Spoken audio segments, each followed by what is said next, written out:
आज हम लोग पढ़ने जा रहे हैं अर्थमेटिक प्रोग्रेशन। अर्थमेटिक प्रोग्रेशन क्या होता है? इसको शॉर्ट में हम लोग एपी कहते हैं।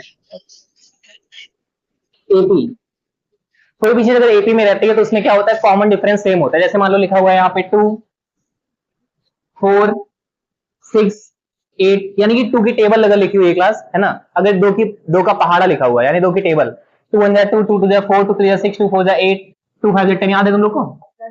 और 2 6 12, 2 7 14, मुझे जोड़ जोड़ के करना पड़ता है। यहाँ 16 हो जाएगा, यहाँ 18 हो जाएगा, कुछ क्लास इस तरह से, है ना।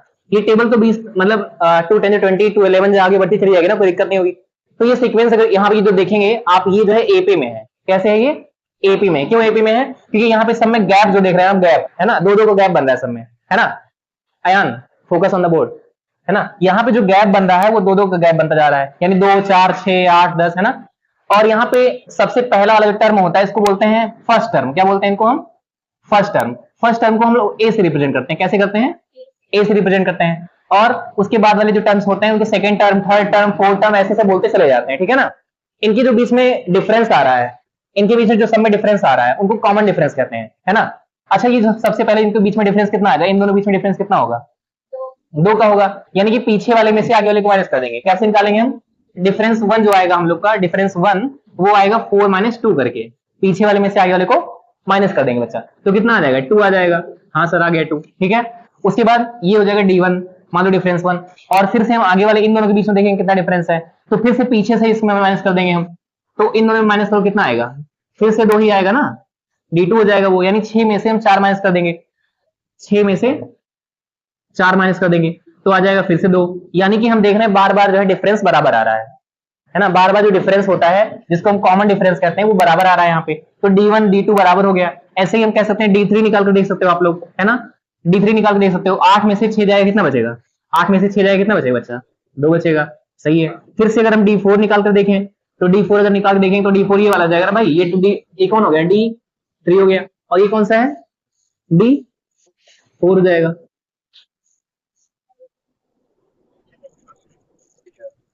ऐसे D5 भी आ जाएगा। क्या आ जाएगा? D5। यानी ये सारे जितने भी D1 D2 D3 D4 D5 आ रहा है ना। क्या हुआ?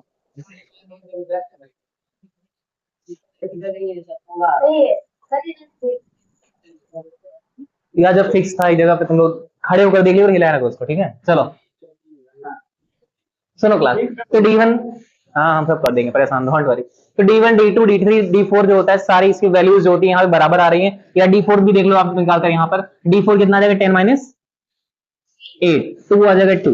यानी हम कह सकते हैं कि जो डिफरेंस आएगा, कॉमन डिफरेंस, अगर वो बराबर आ रहा है। अब देखो इस बात को सुनो मेरी, यहाँ पे जो सब में जो गैप है वो बराबर आ रहा है ना। अगर कॉमन डिफरेंस सब में बराबर आ रहा है तो वही चीज एपी में है ना, वही चीज एपी में है। अगर कॉमन डिफरेंस बराबर नहीं आ रहा, यानी D1 D2 D3 जितना 2 2 आ गया, अगर ऐसा नहीं है, कोई 2 आ रहा है, कोई 4 आ रहा है, कोई 5 आ रहा है, कोई 3 आ रहा है, कोई -3 आ रहा है, कोई -2 आ रहा है ना, तब वो एपी में नहीं है। तो जो हमने लिया है ये, है ना, ये जो तरीका मतलब लिया हमने, टेबल 2 की टेबल कोई एक तरह सीक्वेंस है टेबल का, 2 1 2 2 2 4 2 3 6, है ना, ये एपी में है ना। आप लोग इस चीज को देखिए, ध्यान से देखिएगा। यहाँ पे D1 और D2 जाने का क्या है, इसको नॉर्मली हम लोग D कह सकते हैं। यानी कि हमारा जो D1 है इज इक्वल टू D2 है, इज इक्वल टू D3 है, इस पर D4, ऐसे से सारे जो है कुल मिलाकर सबको हम खाली एक D कह देंगे। क्या कह देंगे? D कह देंगे, सबको एक D मान लेंगे। और इस D को हम बोलेंगे कॉमन डिफरेंस। क्या बोलेंगे? कॉमन डिफरेंस बोलेंगे इसमें, है ना। ये कॉमन डिफरेंस हो जाएगा। इनके बीच में जो डिफरेंस आ रहा है इसको कॉमन डिफरेंस कहेंगे। सबसे पहला वाला जो टर्म होता है उसको ए बोलते हैं, ठीक है ना। सबसे पहला टर्म, आगे बी सी डी बोल सकते हो, कोई दिक्कत नहीं है, बी सी डी, लेकिन डी बोलोगे चौथे टर्म को अगर डी बोलेंगे हम तो इस डी में कंफ्यूजन हो जाएगा ना, इस डी में कंफ्यूजन हो जाएगा। लेकिन हम लोग को वैसे ज्यादा हम लोग को जाना नहीं, केवल हम लोग को पहला टर्म जानना है कि पहले क्या बोलते हैं, ए बोलते हैं, है ना। और जो उनके बीच में गैप बनता है ना, जो कॉमन डिफरेंस आता है वो कितना होगा? यहाँ पे तो 2 है, उसको हम डी बोलेंगे, है ना, उसको डी बोलेंगे। ये 2 चीजें हमको जानना चाहिए बस, है ना। और कितने नंबर्स हैं यहाँ पे, अगर मान लिया यहाँ 18 तक ही है केवल, है ना, अगर 18 तक ही है तो कितने हो गए? 1 2 3 4 5 6 7 8 9, है ना। कितनी संख्या है यहाँ पे? कितने टर्म्स है यहाँ पे? 9 है। तो कितने नंबर ऑफ टर्म्स अगर बोले, यहाँ पे लिखा होगा number of terms, number of terms अगर हम निकालना चाहें कितना हो जाएगा? यहाँ पे 9 है, यहाँ पे तो 9 है। और इस नंबर ऑफ टर्म्स को हम लोग दिखाते कैसे हैं? n से दिखाते हैं। किससे दिखाते हैं? n से दिखाते हैं। इस चीज को हम लोग को फोकस करना चाहिए। यानी हम लोग जब ये इंट्रोडक्शन पार्ट स्टार्ट किए एपी का, है ना। एपी का जो इंट्रोडक्शन स्टार्ट किए, इसमें हम लोगों ने 3 टर्म्स देखे, मतलब 3 चीजें देखी। एक ए देखा, एक हम फर्स्ट टर्म बोलेंगे, एक डी बोले देखिए हम, डी में जो है बीच में गैप जो बनता है बराबर बराबर, तो उसको डी बोलते हैं। और उसके बाद हमने एक चीज और देखा, कितने लोग हैं उसमें, है ना, कितने लोग हैं, 10 लोग हैं, 5 लोग हैं, 6 लोग हैं, 9 लोग हैं ना, इस तरह से 9 लोग यहाँ पे हैं, तो इसको हम एन बोलेंगे। एन का मतलब नंबर ऑफ टर्म्स है, ठीक है ना। यहां तक क्लियर है सबको। तो यही चीज हमारी एपी होता है, ये सीक्वेंस जो है एपी में है ना। अगर ये सीक्वेंस ऐसे कुछ लिखा होता, मान लो यहाँ पे लिखा है 2 3 5 7 8, तो बताओ ये एपी में है?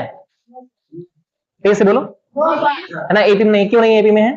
क्योंकि अगर यहाँ पे डिफरेंस करके देखोगे, इन दोनों को माइनस करके देखो, बताओ कितना आएगा? 1 आ जाएगा। इन दोनों के बीच में डिफरेंस कितना? 1 का। और 5 और 3 को डिफरेंस करके देखो, 2 आ जाएगा सर यहाँ पे। 7 और 5 में देखो कितना आएगा? 2 आएगा, है ना। 8 और 7 में देखो कितना आएगा बच्चा? 1 आ जाएगा। तो यहाँ पे देखो डिफरेंस, कॉमन डिफरेंस, है ना, कॉमन डिफरेंस यहाँ पे बराबर नहीं है। यानी यहाँ जो D1 D2 D3 की वैल्यू है, ये D1 की वैल्यू कितनी है यहाँ पे?